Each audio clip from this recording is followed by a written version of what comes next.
The following program is being brought to you on the Voice America Empowerment Channel. For more information about our network and to check out additional show hosts and topics of interest, please visit voiceamericaempowerment.com. The Voice America Talk Radio Network is the worldwide leader in live Internet talk radio. Visit voiceamerica.com. The views and ideas expressed on the following program are strictly those of the host or guests and do not necessarily reflect the views and ideas held by the Voice America Talk Radio Network, its staff, and management.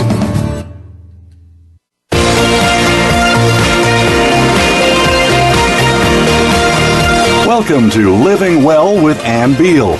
Our show is a health show, a lifestyle show, and an empowerment show rolled into one.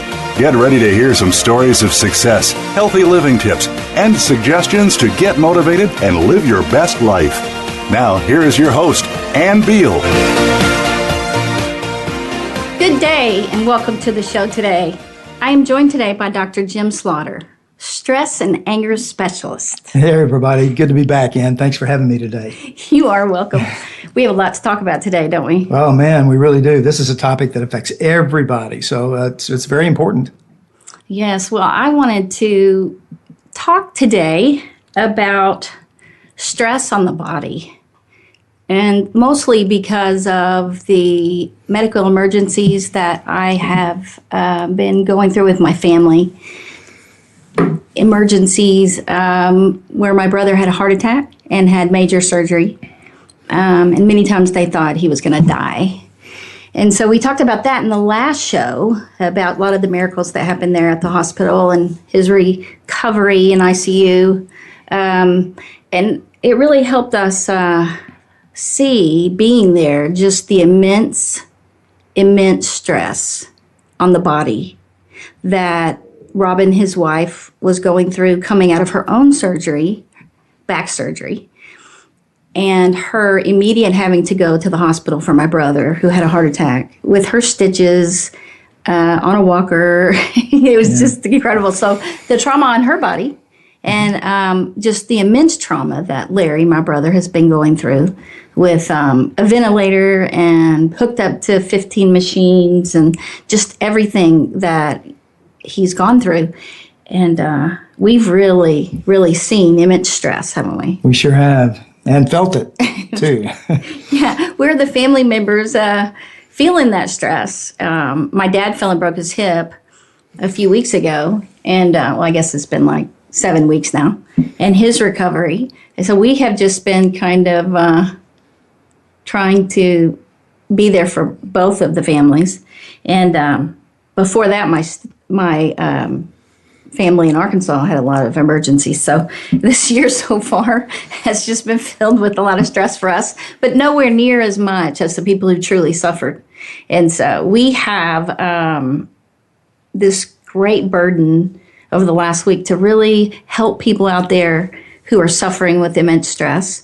And so I will let you start, Dr. Slaughter. Well, thank you. And I was thinking as you were saying that, and I think I said it earlier, but stress is a problem that affects everyone at one time or another. I mean, nobody's immune from stress. Everybody has stress.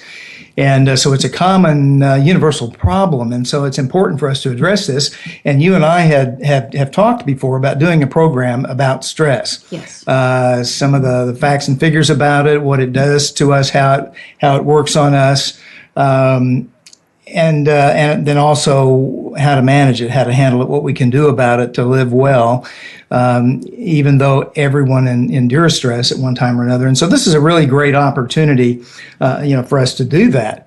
I first got involved in just thinking about stress and actually researching stress. I was a professor at the time and doing some part-time work at a university in our area, and I was asked by the academic dean to teach a course on stress management.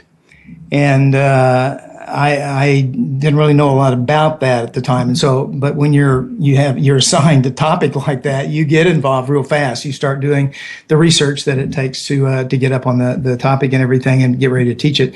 And so I began doing a lot of reading and research in the field of stress and stress management. So I learned a lot about it. So that was my first real introduction to the topic of stress and stress management. I like to say sometimes that I feel like I'm an expert in stress because I've had so much of it. Well, I think when you were doing all that, and I saw everything you were doing and learning, and then you were teaching it, I was like, whoa, I need to learn this more. I don't think I realized how much more there was to learn on stress management, what it did to the body, until you started diving in to every book you could find about stress, every textbook. Right. And you came across some awesome books that you really feel like are some of the best ones out there. Yeah, absolutely. And, there are three that stood out for me that I think are, for my money, the best books out there on stress and stress management.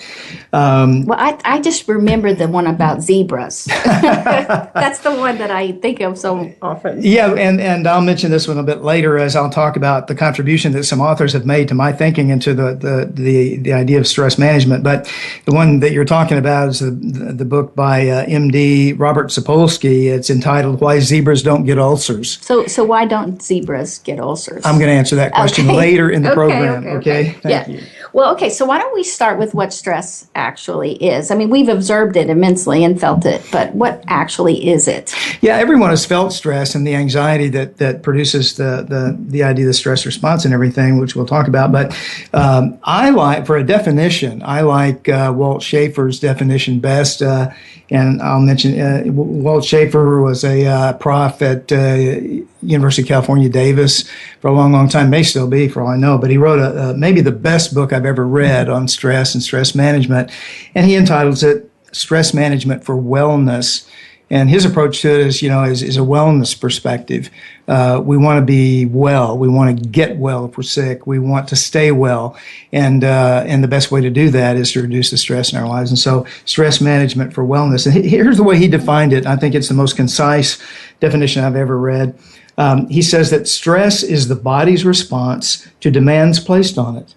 Stress is the body's response to demands placed on it.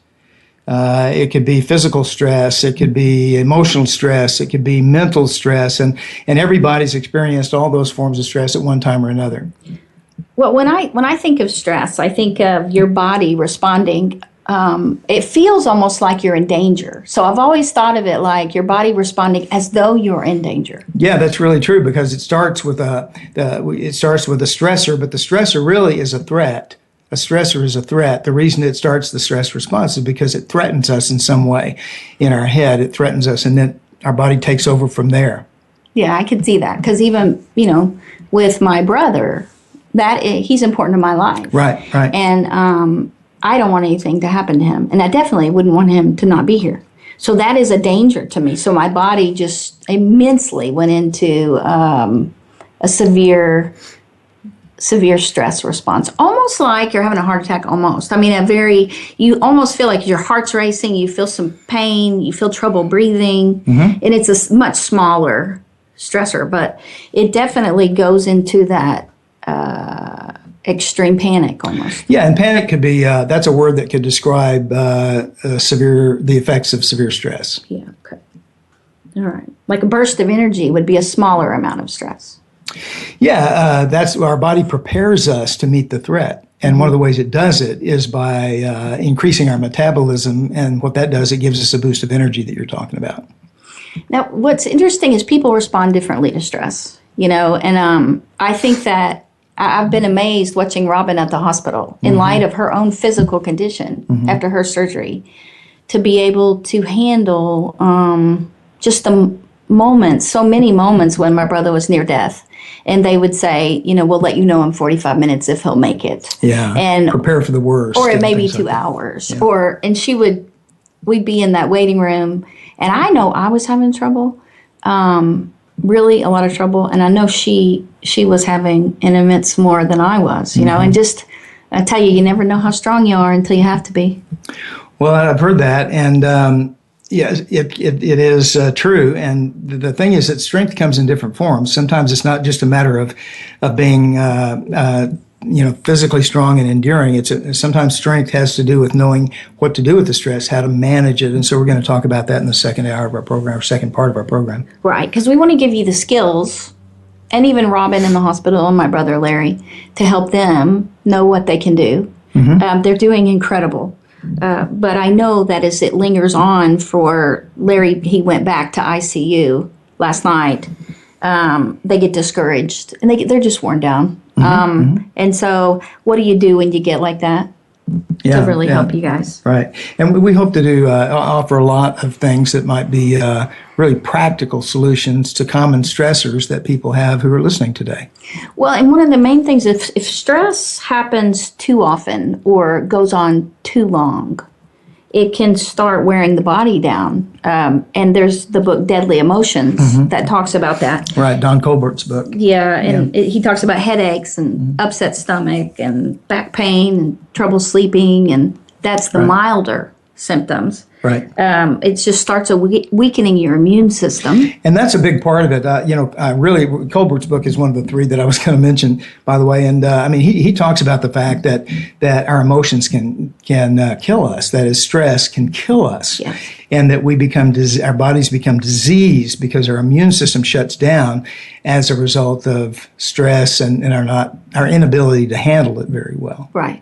And so having skills, having tools to work with that, just getting more coping skills. I don't think anybody has enough, No, you're right. You never have right. enough. So you can always learn more. And of course, if you already have health problems, stress can wear you down more. Right. And but most people, even a little stress or more stress long term, can make them moody, tense, Really? Okay. depressed. Right. It sure can. And relationships often suffer. Yep, they sure do. And and I guess also, of course, work and school, because I see lots of adults and kids that stress that makes it very hard for them to function in their occupation. This might be a good point or a good place to say that there are two basic kinds of stress. There's actually good stress, which is the stress that athletes feel when they get psyched up or pumped up for an event or an athletic competition.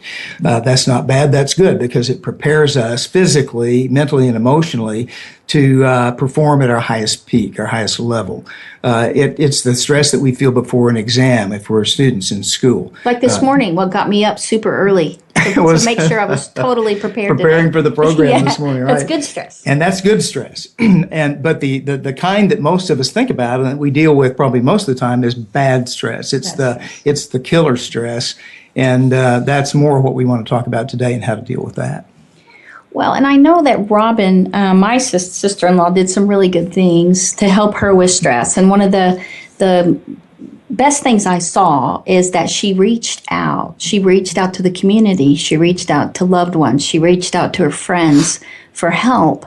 And so many people try to carry it by themselves for whatever reason, and they keep it in their family or whatever, and they don't reach out for help. And that is one of the main coping skills for stress is to reach out to people and let them come to assist you. And rather we had some people that came. Definitely my brother Larry reached out because his wife was, of course, was in the hospital. So he reached out to coworkers. And there was a coworker, Kathy, who helped him and got him to the hospital. Yeah. And also took care of his car to make sure it had a place to go. Right. Let work people know so that he wouldn't have to worry about that. And also they all helped Robin get from one hospital an hour away to the other hospital. Yes. And so friends immediately, loved ones, and people that they were acquaintances that knew them like through work or whatever, but they weren't really close to, really rallied around them and helped them.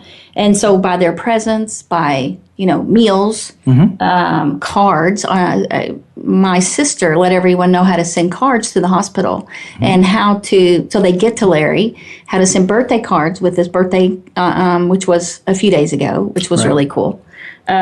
Reached out through Facebook for support, and so many people were praying all over the world because of that. And so that was some really, really great things that Robin started by just reaching out. Yeah, there's a false belief that a lot of people have that I should be strong enough to handle this by myself. And if I don't carry it by myself, then that shows some kind of an inordinate weakness, and I don't want to show that. Right. That's a false belief.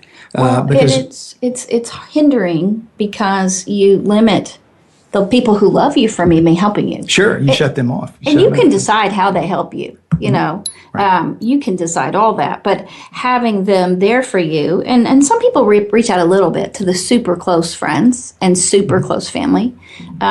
So they limit. But I think that what has been so cool that really surprised Robin, because in her desperation and her being stranded at the hospital, and Larry, it was such an immense emergency that they had to reach out to people besides just close family and friends. And they have truly been so blown away by the immense support of the community, their work, their, just everyone across the world. And I think it's really helped strengthen them. Sure. A part of our humanness is our need to connect, with other people. We're community oriented down deep inside. And so, we need to be thinking about that and sharing our lives with people and reaching out when we're in need. That's really good. That's really important. Okay, cool. So for you, there's good stress and there's bad stress. And that's why I had a professor stress specialist on today to help, because I'm quite passionate, emotional, not necessarily by any means a PhD. And so it's very helpful. I think for you, we would like you to help us know what we can do about the stress. Okay. It might help to understand what happens to us when we begin to be stressed. And people use that term all the time today. I am so stressed. I am so stressed out. I don't know what to do. Don't know where I'm going or what I'm doing. I'm so stressed. And so we deal with that all the time. And so it might be helpful to understand kind of there's a progression or a procession of things that happen. I'm just going to go through it quickly so that I don't want to go into too much detail, but just so I think it'll help, if that's okay. Cool. Okay. That's great. It begins with a perceived threat, and that comes through our eyes. Schaefer says that we can actually sense it sometimes other ways, but mainly the threat. There's a threat. There's something that makes us afraid out there. It can come through our eyes or other sense organs. We smell smoke, or we hear a crash or something like that. But all of a sudden there's a threat, and our senses become alerted to that. And immediately it's like an impulse goes from that sense organ to our pituitary gland through the brain, into the brain. And from the pituitary gland, that gland notifies a bunch of other glands in the body and organs in the body to go to work to protect us. So we go into this stress response that is a self-defense mechanism that is automatic when we are afraid of something out there, okay? And so we have all these things going on. We have the adrenaline poured into our blood, sugar poured into our blood, all kinds of stuff going on, thyroxine poured into our blood. And what that does is it sets off this response. It's a defensive thing to help protect us. And you guys you're missing out on all the hand movements, and he's really passionate. I can't say this without using my hands, but what happens then physiologically is our heart beats faster, we start breathing faster, our metabolism speeds up. Our cells are burning sugar and stuff a lot faster. We're like a Formula One race car, okay, that's getting revved up to go. Our muscles tighten, our pupils dilate, our palms get sweaty, our brain goes on high alert. And so that's what happens to us, and that's why we begin to feel the anxiety. The first thing that hits our bloodstream is adrenaline when we see a threat or hear a threat or whatever, when we sense a threat. And so what that does is that's what produces that sense of anxiety that we feel when we're scared or when we feel stressed. That's what that is. And so the body has gone into an automatic defensive mode to prepare us either to fight or to flee. And so that's why this has been called the fight or flight response. That's basically what goes on with us when this happens. And so how come they don't have freeze in that? Do you not freeze? ever? Does anyone just, because I'm asking that because we had a client the other day that he was so upset by the fact that a house he had built, once he moved in, all these problems started happening, and the coat rack fell down, and he couldn't deal with it. I mean, he was so angry. I mean, you could see that the anxiety was just taking him over. Yeah. And so his wife said he just sat on the couch and was saying, there's nothing we can do. There's nothing we can do. And she easily just went over and contacted the builder, and he came and fixed it within a couple of hours. Right. And that's the problem with today. Our stressors are so different from what we used to have. But freezing is an unhealthy response. It's an unhealthy thing that we do in response to that stress response. We don't want to freeze and do nothing because that's what makes us sick and unhealthy. And it builds more stress. Exactly, it creates more stress. This response, what our bodies do, is to prepare us to either fight the response, to handle it in some active way. And so we're going to, I always tell people it's like, in the past, our ancestors had, but their stressors, that was a bear in the woods, right? Yeah. And we don't have bears in the woods too much these days here in America. Except on that YouTube video. Right, yeah. So it's not bears in the woods, it's bills in the mail. Or it's not Indians in the hills, it's the IRS at our door. And so those kinds of stressors are the ones that affect us today. And so instead of fighting bears or doing something active to release all that adrenaline, we just kind of sit and worry about it. Well, and people who do kind of freeze, they're truly overloaded, and they've not known. There's probably a lot of stresses leading up to that they haven't known how to deal with. Mm-hmm. And so you can see that they just kind of meltdown, but okay. So it's healthier to fight or flee. Yeah, fight or flee. I mean, and the things that the one thing that those two actions, both of them are actions, right? Either you fight the stressor or you flee from the stressor, and both of those are action oriented. So that tells us that what this response in our bodies is preparing us to do is to be active. And so exercise, in some sense, is what this response is preparing us to do. And you say that because that exercise of some form, even just moving to go do something, right, burns adrenaline. Yeah, and that's the key to it. If adrenaline is the chemical that makes us feel the stress and the anxiety from it, then it makes sense that burning the adrenaline up would get rid of the stress. Yeah. And exercise burns adrenaline and gets rid of the stressor. And so that's why exercise is the number one way to fight stress. Well, I think that it is true because you don't have to know what the stressor is to fight the adrenaline. But I think that knowing what the stressor is important to know what you're fighting on the stressor and what you're fleeing from. That you've got to know what the stressor is. But you still can relieve the anxiety or the adrenaline pump, which might either make you anxious or angry or whatever. You can do that immediately with exercise to lower it, so maybe you can think clearer. Right, that's exactly right. I mean, if we can't do 20 minutes of aerobic exercise by running, then maybe we can walk, or maybe we can just move around or something. That's the best way. Now, there are numerous other techniques that we're going to talk about in the second half of the program that help with that, but it's doing something about the stress. Yeah. And I think that even, when I think of Robin and Larry, like Larry can't move, right? Right. And so for him, he's got to use the others, all the other mechanisms. And Robin went to him. But in the meantime, since she couldn't get to him, dealing with it through talking to other people, calling people to come get her, having the doctor from the hospital call her, which he did. A lot of good things happened. The nurse was talking to her.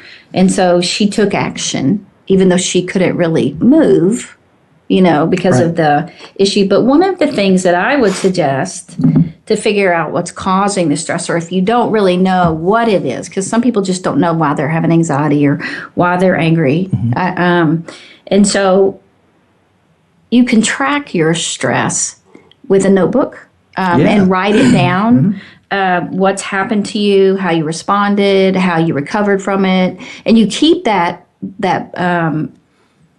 report, kind of that tracking, to find out over when you start having trouble to go back and look at it, or to just start writing And then you get more clear and you get clarity over what's happened. And I know I've had a lot of clients do that, and they realize, yeah, this is what this is coming from. Yeah, exactly. I mean, stress is always caused by something scary. We're not always in tune with what that is until we begin to look at it. And that's a really good way to do it. Yeah. And you can take steps then to reduce it. But until then, you need to move. Take action, reach out, but definitely move your body. Yeah, whenever we feel anxiety, the best thing to do is to move. To move. Yeah. Yeah. Well, and, well, we were going to say, I was going to say something. I'll wait until we get into it a little bit later. Okay. Okay. So we talked about exercise relieving stress because we got to get stress out of your system. And so exercise, of course, and honestly, regular exercise helps prevent immense stress from affecting your body and to manage. Yeah, absolutely. Stress. It helps keep it from building up in us. Yeah, and that's a really good point. And I think that what is so important to realize, Larry had, and Robin both had been under, they had lost a lot of weight over the last 4 years. They had gotten incredibly healthy. And Larry, I mean, honestly, he had just finished, or I think he was in the middle of 30 push-ups in 30 days. And so 30 push-ups for 30 days, not in 30 days. And so he was immensely healthy. And the doctor said, this is the reason you've survived right now since the heart attack as long as you have, and that you're recovering quicker.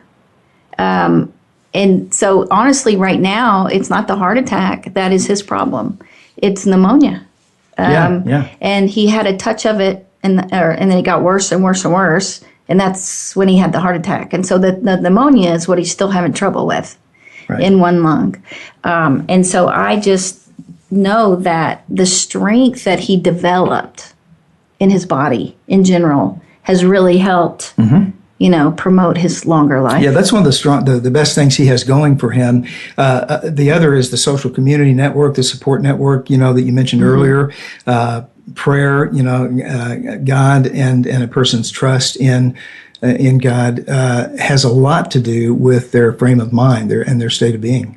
Well, and I think faith, in general, people, what they believe about if they can recover, what they believe, how they think about possibilities and miracles, or possibilities about their, future. We had so many people posting things like, by the way, miracles can happen. And then other people responding, miracles do happen. Right. And that was just really, really cool and very helpful.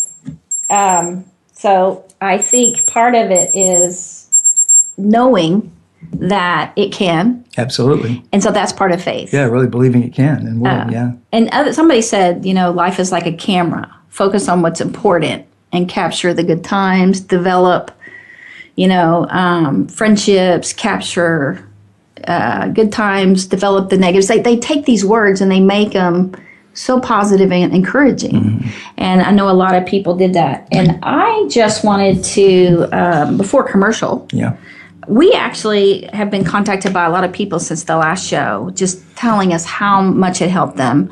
And sharing similar stories of emergencies and miracles and possibilities. And I'm just going to read one of them from a lady named Joan, and because it would take too long to share all of them. And she said, "Thank you for sharing Larry's story, your family's story, on your show. We've been praying for Larry and Robin and their families since the story began. And I'd like to share that Larry is the second miracle I have witnessed in my life. My twin brother survived a massive cerebral hemorrhage caused by brain AVM, something that people usually do not survive. And he was 18 years old. And so she went on and shared all about it, his struggle with the frontal lobe, how it hurt him, and that he was that he still is, a gifted lawyer. He still works hard to overcome memory issues and his disabilities, including grand mal seizures, yet he still practices law. And he remains a very strong and thankful Christian. As the sister, I have felt your and Joan's fear. Joan's my sister. I've been there and I thought of all of your family. As I was updated on social media posted by Selma, that was a friend in the group, during these times, and your sister Joan's Facebook updates. So how am I connected? I am part of the Awesomes. And those are we are the rogues of Dr. Oz's Share Care Health Group. And she goes on to talk about that for the 4 years they've been in that. And that's what my brother and his wife have gone through Dr. Oz's Share Care and weight loss and all that. We have come to love each other as we have supported each other through our own health issues and weight issues. And boy, do we have a ton of successes. We are an amazing group with a strong bond. And this is funny. It says, Larry is the only brave male amongst 50 plus women. Yay. And a lot of us menopausal ones to boot. Talk about hormones. He is a kind-hearted, immoral man who absolutely adores our Robin. And she said, as I do Larry. What a love story. And so she goes on and just says, thank you for the show. I hope people take away that miracles are possible and that it's not too late to practice good health. Larry is proof. And so we will go on to commercial, and when we come back, we'll talk about how to relieve all that stress. Good deal.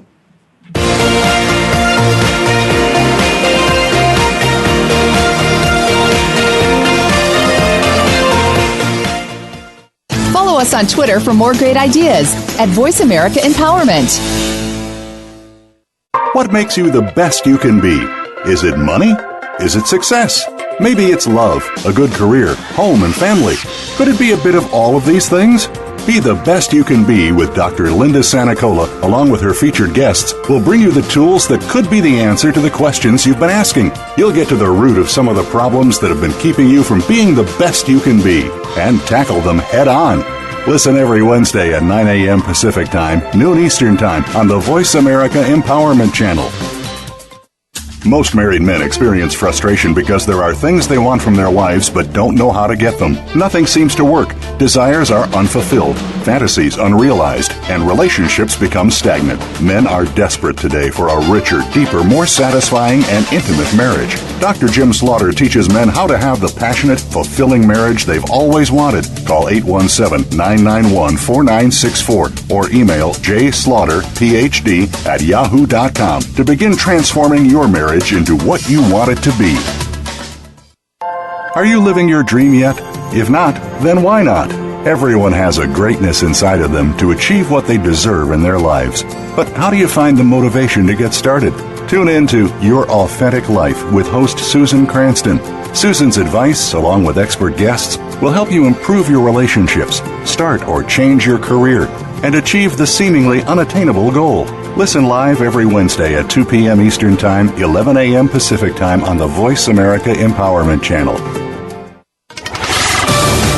We're on Facebook along with some of the greatest minds of the world, and that includes you. Visit us on Facebook at Voice America Empowerment.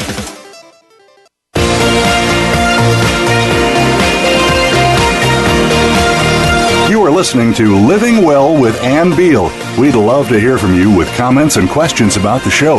Please send us an email to ablivingwell@gmail.com. That's ablivingwell@gmail.com. Now, back to this week's show. Welcome back. And we want to remind you that if you would like to sponsor Living Well with Ann Beal, we do have partnerships available. We would love to partner with you to continue this great work. And you can just reach me at the email, ablivingwell@gmail.com. Or you can reach out to me through my office, which is called Life Solutions, at 817-232-1363. And we can come up with a great partnership for you. Yeah. Well, we're back talking about actually now how to relieve stress. We've gone all into what stress is, what it does, and talked a lot about the hospital environment, what's happened with my brother and sister-in-law. And Dr. Slaughter? Yeah, and I thought this might be a good time to mention the books that have helped me the most. Our listeners really appreciate books that they can turn to, materials they can read or study that will help them with the issues that we bring up. And so I wanted to mention these. Probably the best book on stress I've ever read is the book by Walt Schaefer, prophet, Cal Davis. And the title of his book is Stress Management for Wellness, and that's his focus, is keeping well. Walt's a runner and very athletic, and so but he's very comprehensive. It's actually a workbook, and for people who want to do something practical for themselves when it comes to dealing with stressors in their own life. I can't think of a better work than Walt's to do that. Stress Management for Wellness by Walt Schaefer. Can you spell Schaefer? Schaefer. Walt Schaefer, PhD, Cal Davis. And Cal Davis is University of California, Davis. Yeah. Davis, yeah. And I think books really help. I'm still being contacted from the show that we did on the memorial to Dr. Minirth, Dr. Frank Minirth, yesterday. I mean, it's been a couple months since I did that show. And yesterday someone messaged me saying that they are getting Happiness is a Choice. And so I thought, wow, people are still buying. I don't know how many people bought that book. I would say 100, 150 from the show. And it is a wonderful book. And so they do appreciate a simple, straightforward, when we tell them it's the best thing out there for depression, or this one, the best thing out there for stress. And I can tell you guys, he read every book on stress out there you could possibly find. That's my job if I'm going to teach it, right? So, and the next book I want to mention, we already mentioned it, but Don Colbert, the doctor, MD type doctor, the title of the book is Deadly Emotions. If you want to read something that will make you feel the necessity of doing something about stress right this second, it's going to be his book, because he talks about how, really uses the term, but deadly stress is. And so, but he also talks about what to do about that. And and I think he pretty much considers all those deadly emotions, the hard emotions, those are all the bad emotions, how they do put stress on the body. And you will, I'm telling you, you read that book, you're like, oh my gosh, I'm not going to hold any of that in anymore. I'm going to do these. But he's written so many good books, Dr. Colbert. And it's Colbert, because after Deadly Emotions, he came out with Stress Less. Right, remember? Stress Less. And it's different from Deadly Emotions, but it's again, more skills on stress. But our favorite one is not that one, we have to say. I ran across a book early on in my study of this, and it to this very day, it is really close to Walt Schaefer's book in my as being my favorite. It's by another MD named Robert Sapolsky, Sapolski, Robert Sapolsky, and he titled his book "Why Zebras Don't Get Ulcers." Right. And so I was first attracted by the title, and I thought, I got to read this book, and it had its funny design on the front and everything, and just basically what he has to say would follow up on what Schaefer says too. The reason zebras don't get ulcers is because they run. They run away from the lions on the savannah. They run away from whatever is chasing them. And so either they run. That's the activity, the exercise that they do that burns the adrenaline, that makes them sense the stress after they smell the lion coming, right? And so one of two things is going to happen. Either the zebra's going to get caught and eaten, or he's going to run and get away. And so either way, he's involved in exercise and running. And so Sapolsky, by the way, he's going to go into the chemistry of because he's an actual medical doctor. Yeah, and he has a lot of biochemistry in there too, if people are interested in that. But there's enough of the practical stuff that you can get away from that if you want to, and just hear what he has to say. He's very funny. It's a funny kind of book to read. I think it's funny, and I think it's interesting. Zebras are interesting because they can't be tamed. Oh, that's true. And we know that zebras can bite. They can kick. I mean, they don't. If they're upset with you, you will know it. Yeah. They won't just give you that glare. Right. Some animals do. They just glare at you. Yeah, that's a good point. Some animals are able to fight off lions. And the zebras have a good kick going. That's for sure.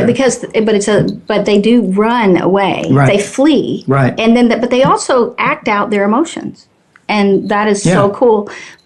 Dr. Colbert, as well, is a medical doctor, a heart doctor, and that's when he came out with Deadly Emotions. It was the things he saw in his patients that if they would just do these things, they wouldn't have had the heart issues. Right. And so all of these authors we're talking about today are medical doctors. Most of them are heart doctors, aren't they? Yeah, a lot of them are, and Walt, he's just he's a health conscious person. He approached stress management from a health perspective, right. And so they're different aspects to it. But which is why it really helps us with our wellness clinic. Yeah, absolutely. Yeah.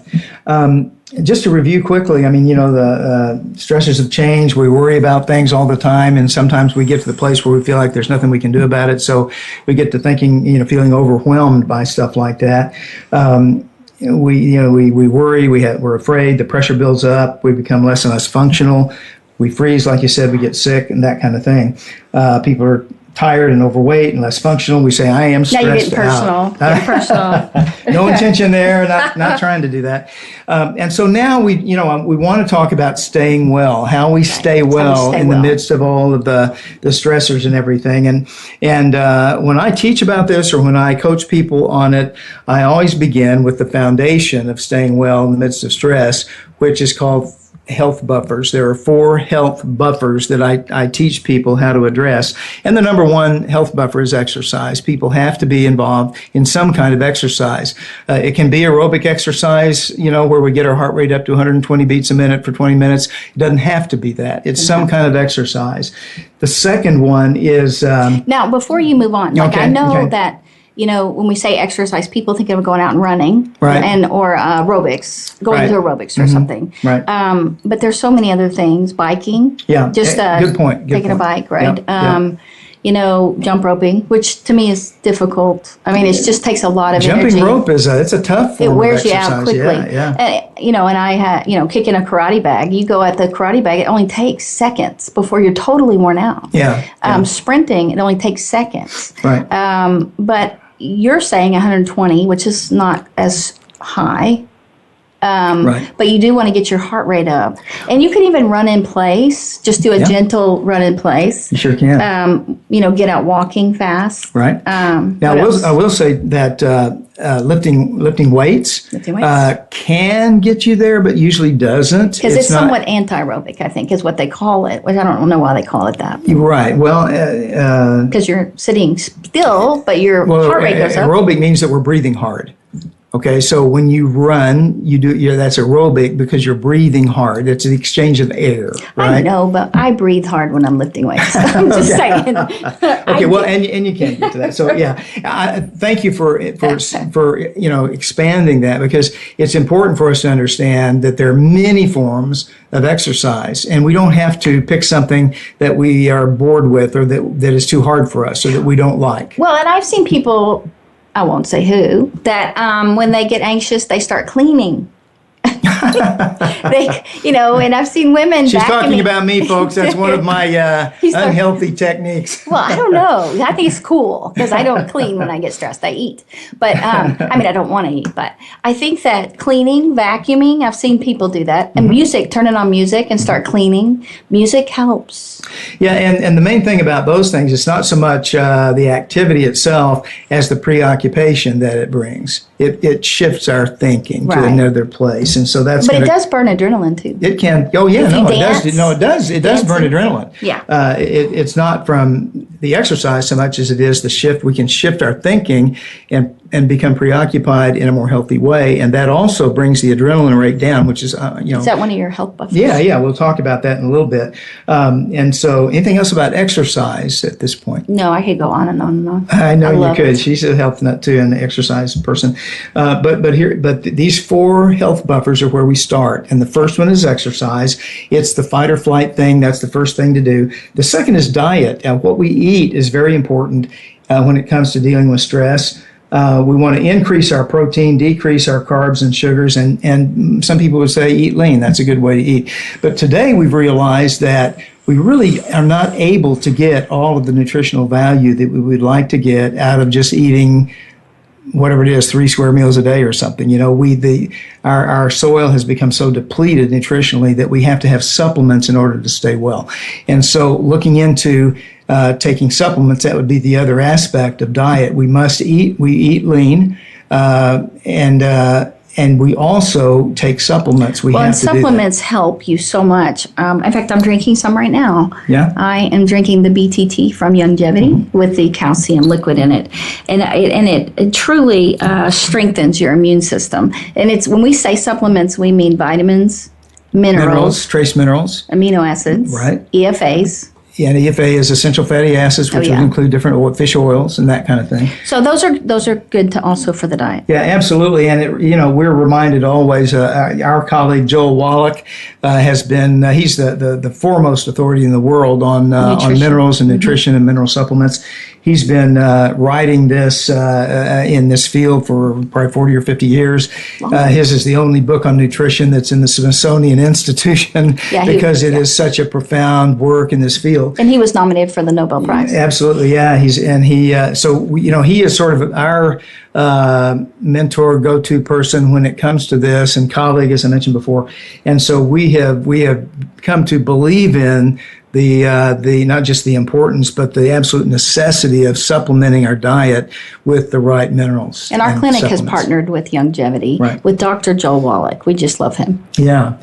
And so diet then would be the second. The third one then, third health buffer that's foundational is sleep. We've got to get the right amount of sleep. I can't tell you how many people come to me and say, I just can't sleep. What do I do? And part of it, a lot of it has to do with dealing in the right way with stressors that they have.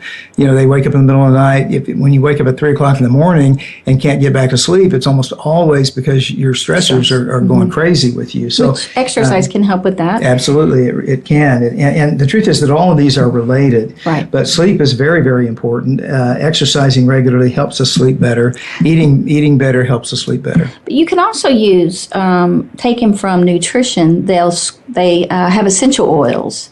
And so, like lavender, whether you do it with a candle, they also have oils that take the lavender and squeeze out the oil from it, so it's very concentrated. Right. And so you can diffuse that into the room. You can put it on you at night. You can spray it on your pillow. One of the greatest things is you can put lavender oil on a Kleenex tissue, stick it under your pillowcase, and you'll sleep like a baby.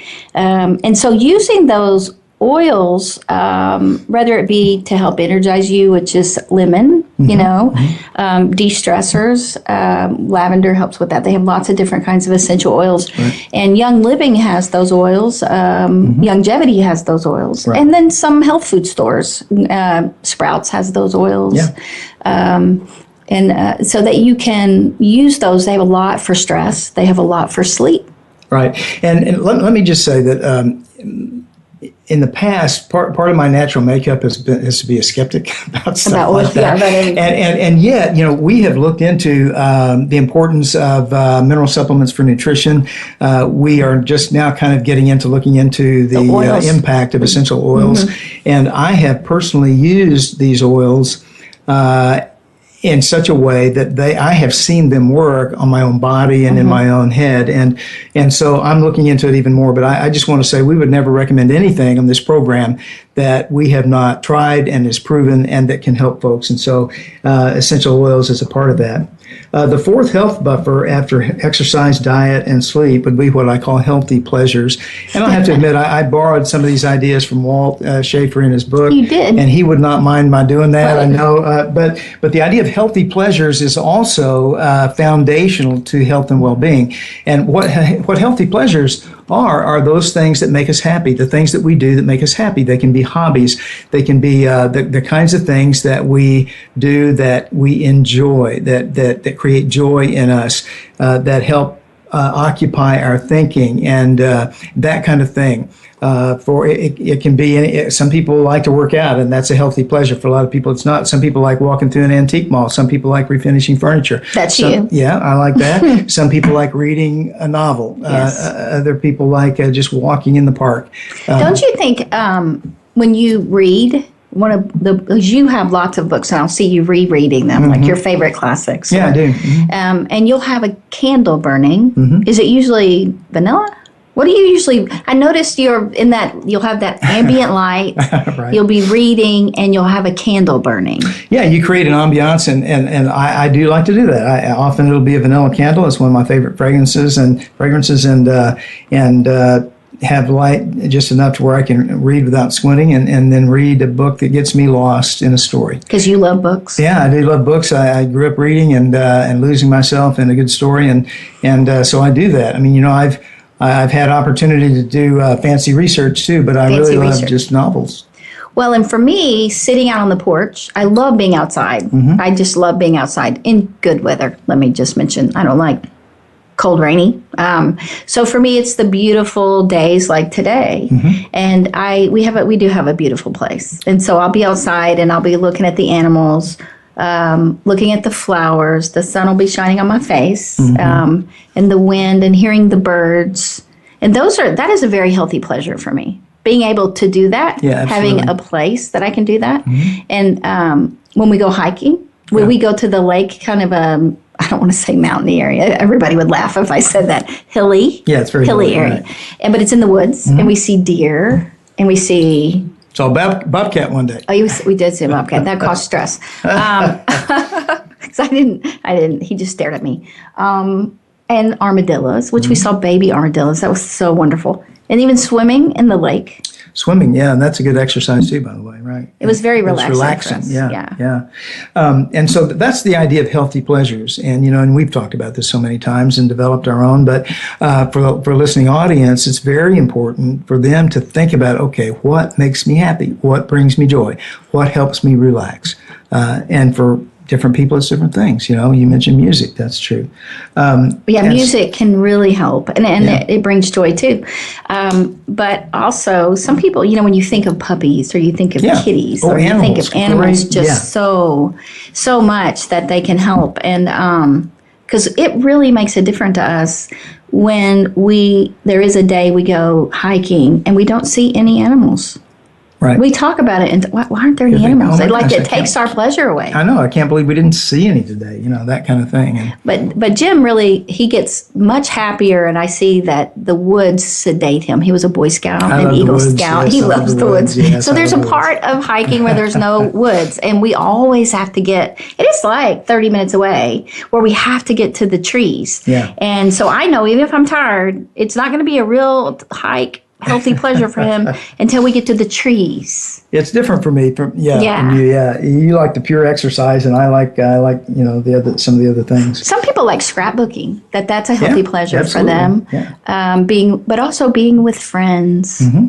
Yeah. And so the important thing is to identify those things. What is it that relaxes me and makes me feel good? Because what that does is that, this is another way besides exercise to burn the adrenaline. It actually makes the adrenaline level go down, which makes all of those stress response components go down as well, and we begin feeling better. Now that's because the brain switches the chemical from adrenaline to something that calms the adrenaline. Right, dopamine. Serotonin, oxytocin, and those chemicals come out, and those are the feel-good chemicals, whereas the other ones are the bad feel chemicals. Okay? So that is why just switching your thinking and distracting you from what you were thinking about, that was something stressful or bad, to something pleasurable.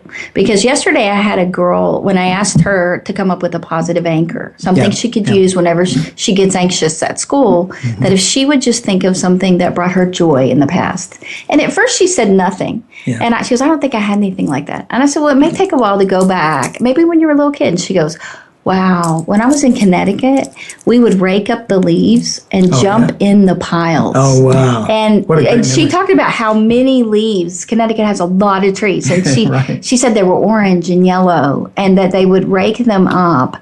And she showed me how big the pile was. It was probably as big as this room, Yeah. And that they would jump in them. And it just sounded, and she got into that. You could see she'd start smiling, and it just brought this wonderful, really feeling to the room. Yeah.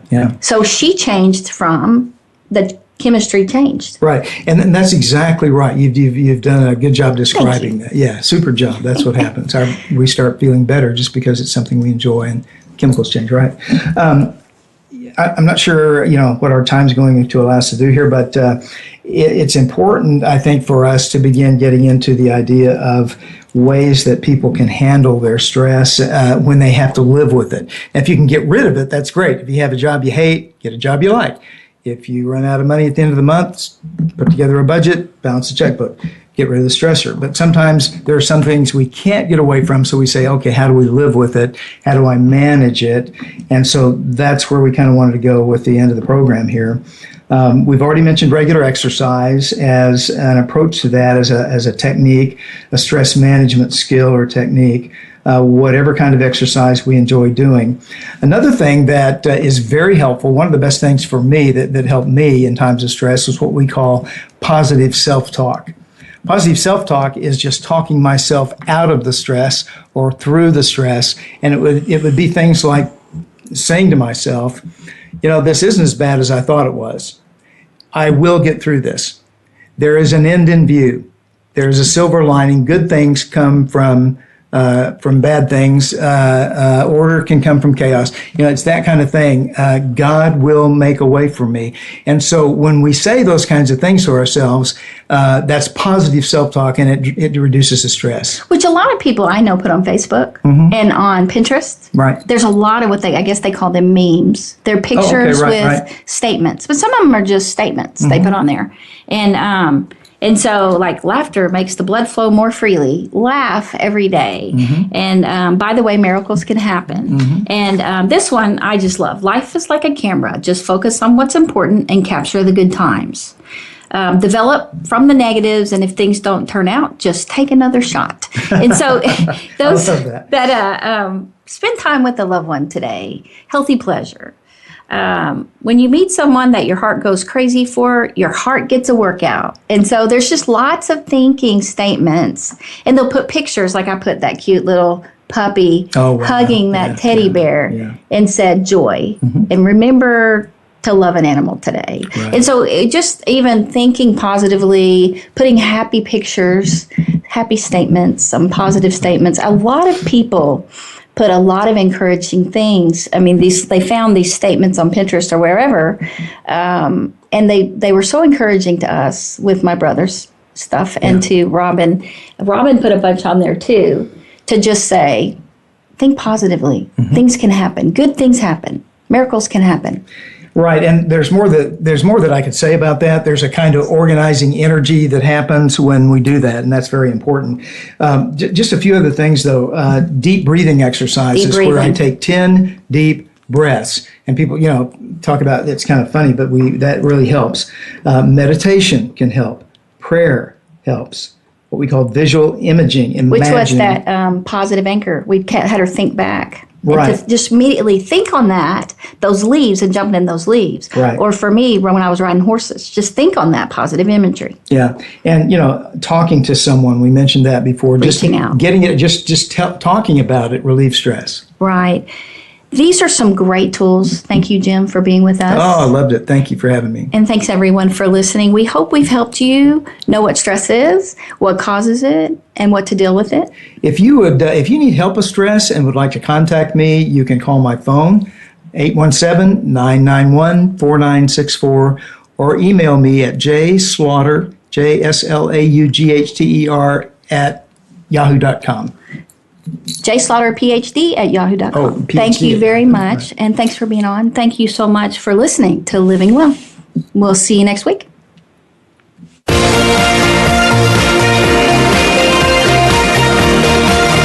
Thank you again for joining us. Living Well with Ann Beal airs live every Wednesday morning at 7 a.m. Pacific Time, 10 a.m. Eastern Time on the Voice America Empowerment Channel. We can't wait to see you again next week.